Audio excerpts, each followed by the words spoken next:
السلام عليكم دوستانو نورې جملې زده کوو د الماني ژبې مهمې جملې دي. دوستانو کله چې موږ چا څخه پوښتنه کوو چې زه کله راشم، وایي زه کله راشم په الماني ژبه باندې داسې وایو: wann soll ich kommen.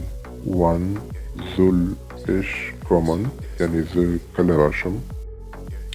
که موږ په جواب کې ورته وایو ته هر کله راتلی شي، یا موږ چاته وایو چې ته هر کله راتلی شي، په الماني ژبه باندې داسې وایي: du kannst jederzeit kommen. du kannst jederzeit kommen. تاسو کولی شئ د الماني ژبې روانې خبرې د ما ټیک ټاک او یوټیوب څخه زده کړئ.